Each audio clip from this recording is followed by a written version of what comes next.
So this is the first part of the Frogodile tutorial where we're going to make a hybrid animal combining a frog and a crocodile. I have both images open here in Photoshop, and we're going to start here with the crocodile. And with the quick selection tool, we're going to select the crocodile's head and then try to follow this kind of natural line for his jaw. You want to get rid of the grass and then this part of his body. The only part of grass that you won't be able to get rid of is this part, because that would leave obviously a rectangular hole on his nose. So we don't want to do that. So we're going to select his head. It's okay if it grabs some outside. You can remember, go back with your subtract from selection tool and subtract the areas that it grabs that you don't want it to. Make sure and get this part of his jaw on that jawline. Now, remember, there are other selection tools that you could use for this as well. I'm just a fan of quick selection in most cases. Sometimes it's not the best tool to use. Let's see, right here.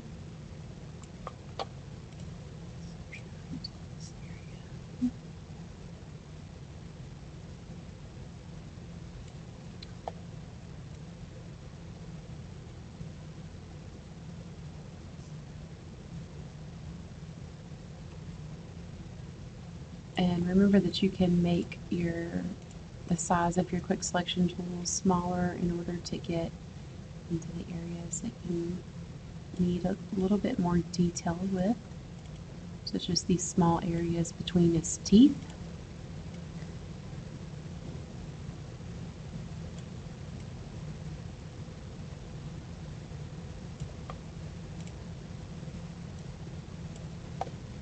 And this little part of his jaw. So it looks almost.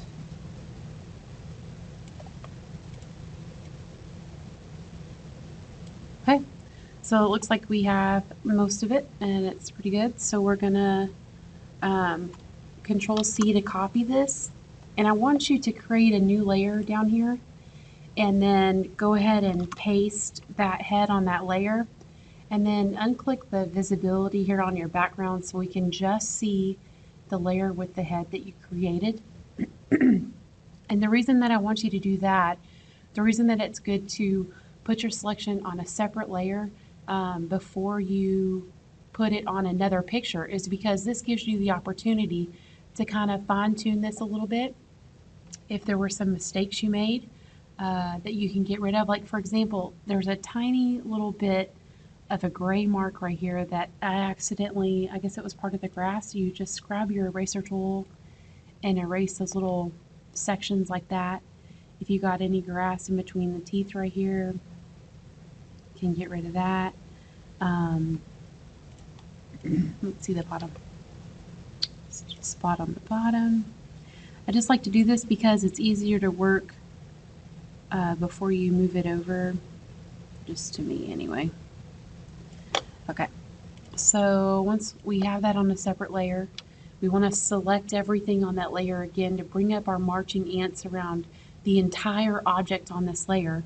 We're going to control click on the picture of layer 1, and as you see, that brings up our marching ants around the entire thing. We're going to copy it again, Control C, and then go to our frog and Control V to paste. Now, it's a little too big right now, and remember to be able to see your bounding box here with your anchor points to drag that, you have to make sure that your Show Transform Controls option is checked here. That'll bring up this bounding box and you can resize it. The important thing to remember when resizing something is to use the Shift key. That allows you to keep the proportions so that it doesn't look like he's been smushed or run over or something like that. So what we want is, we want to kind of line this up to where we see a bit of the frog's leg over here. we see both of the frog's eyes, and we have a little bit of that shadow that kind of leads underneath his neck. You don't want to make this too big because we want it to look as realistic as you can make a fictional Frogodile look. And so this is a pretty good size. You see we have this area under here where we can see the shadow, we can see the leg and the two eyes.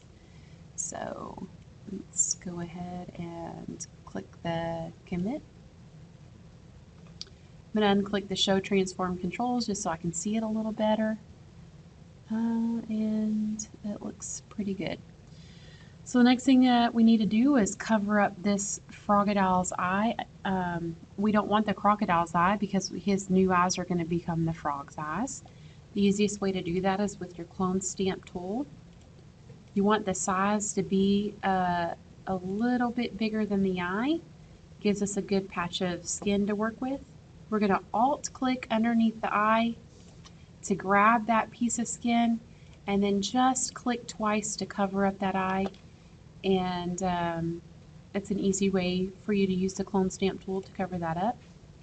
And then we are going to also use the clone stamp tool to grab this section, and what we want to do is blend it in to the rest of the frog. And the best way to do that is each time you use the clone stamp tool to lower the opacity just a bit, and then that'll look like it's a gradual progression from one part of the crocodile to the frog. And so right now the clone stamp tool is at 100% opacity, and I just want to fill in this area right here a little bit more. Okay, then I'm going to alt click my target again here, and then lower the opacity to about 65, and then I'm just going to do one layer of about 65. Now notice I click my target a few times. I don't use the same patch of skin for the entire thing because I want it to look natural. And if you use the same patch the entire way, it's going to have this ripple effect and it's going to look very photoshopped, and so we don't want to do that. So lowering the opacity even more, filling these areas in, maybe a little higher. Really want to get inside this little triangular area with some of that. That looks pretty good. We're going to do the same thing with the neck here.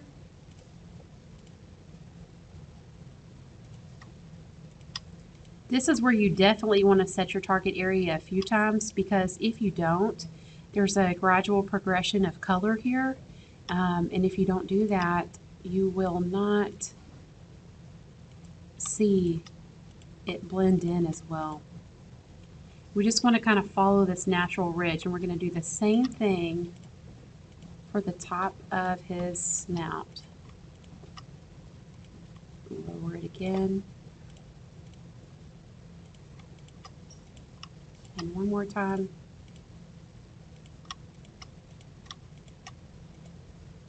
Okay, and then the last thing that we're going to do for this part one is we're going to try to blend in this around his jaw and his mouth so it doesn't look so contrasting from the background.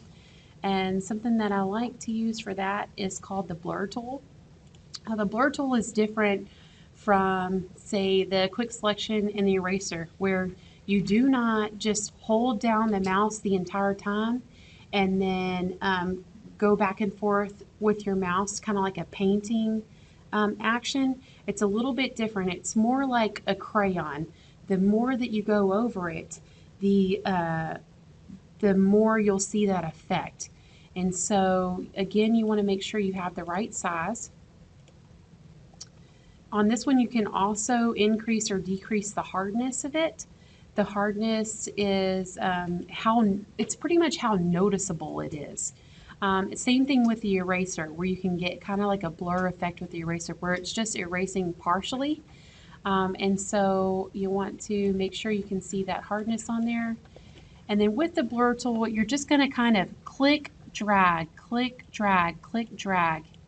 And the parts that are a little bit more, that you can tell a little bit more, you want to go over those areas a little bit more, kind of like what I'm doing around this jawline.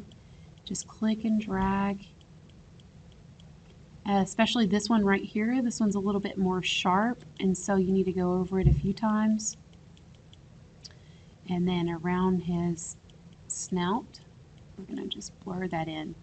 So you can see that it's really not that noticeable once you're doing it, but it makes a big difference in making it look like it's actually part of that picture.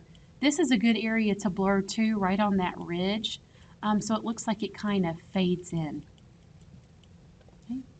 Okay, well that's it for part 1. I'll see you back here for part 2.